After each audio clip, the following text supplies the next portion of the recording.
Halo teman-teman, jadi gue di sini bakal ngasih free tips soal penginstalan Linux di VirtualBox. Simak videonya. Untuk langkah pertama, klik icon new di pojok kiri atas.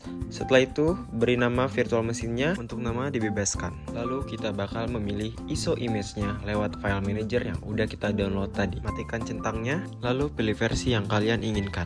Di sini kita atur untuk penggunaan RAM-nya. Gue pakai di sini 4 GB. Untuk CPU di sini kita pakai 2 GB. Kalau sudah diatur, klik finish-nya. Setelah kalian membuat VirtualBox tadi, lalu kita klik icon start di atas. Setelah diklik, lalu tunggu beberapa saat. Setelah menunggu, kalian akan mendapatkan tampilan seperti ini. Selanjutnya kalian pilih yang paling atas. Berikutnya, tampilan akan hitam seperti ini pada beberapa saat sampai prosesnya selesai. Setelah prosesnya selesai, akan menampilkan tampilan error seperti ini. Dan kalian akan dibuat menunggu beberapa menit ke depan. Setelah kalian mendapatkan tampilan error sebelumnya, kalian akan diarahkan ke halaman setup Ubuntu. Teman-teman diminta untuk simak video ini dengan baik.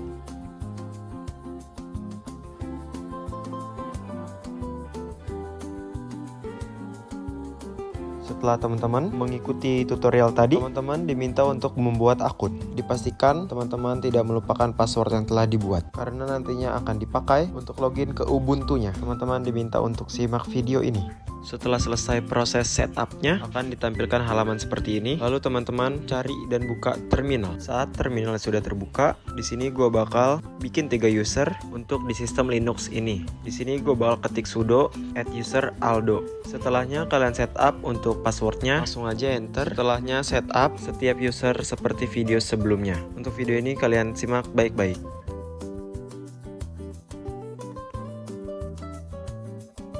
Baik guys, di langkah selanjutnya, gua bakal membuat 2 kelompok atau grup baru. Untuk perintah yang pertama, sudo group add admin/group. Ini nantinya untuk grup admin.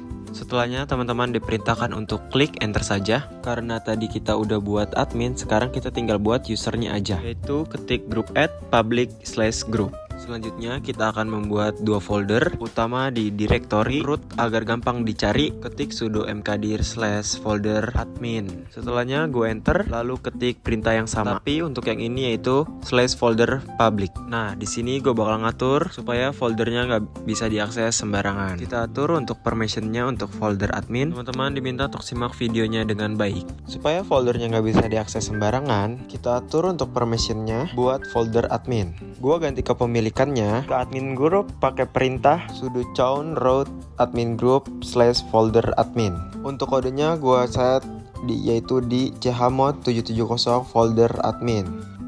Dan untuk public sendiri yaitu ada di sudo chmod 777 /folder public supaya user bebas akses. Setelah step tadi, gue di sini bakal ngetes pakai semua user yang tadi gue udah masukin. Contohnya yang ada di layar yaitu Aldo. Untuk itu kalian diminta untuk simak video dengan baik. Nah, bisa kalian lihat ketiga user yang kita buat tadi berhasil masuk. Oke, di langkah berikutnya ini kita akan membuat struktur folder proyek yang bercabang sekaligus pakai perintah, yaitu perintahnya seperti yang ada dalam video. Kalian tinggal simak videonya dengan baik.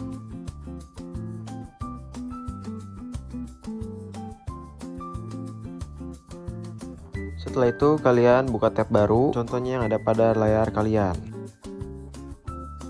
Lalu buka terminal baru lagi, lalu ketik nano text txt, lalu ketik sleep 1000. Selanjutnya teman-teman untuk disimak videonya sampai akhir. Oke, di sini biar gue bisa mantau proses-proses tadi, makan RAM dan CPU seberapa banyak, gue bakal install dulu dan tulis namanya. Ketik sudo apt install headtop. Contohnya seperti yang ada dalam video.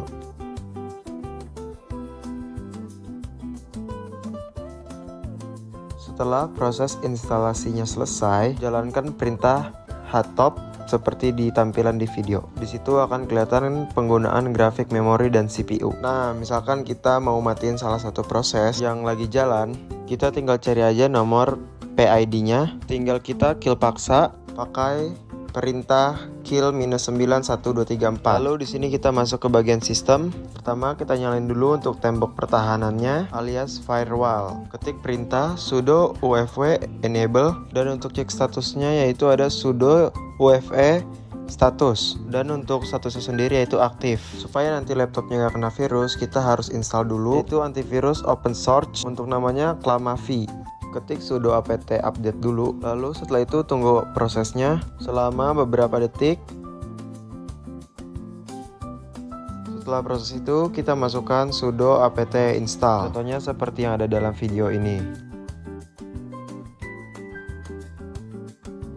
Berikutnya kita akan mengatur kebijakan password supaya minimal 8 karakter, kombinasi atau huruf. Untuk perintahnya teman-teman bisa lihat pada tampilan video.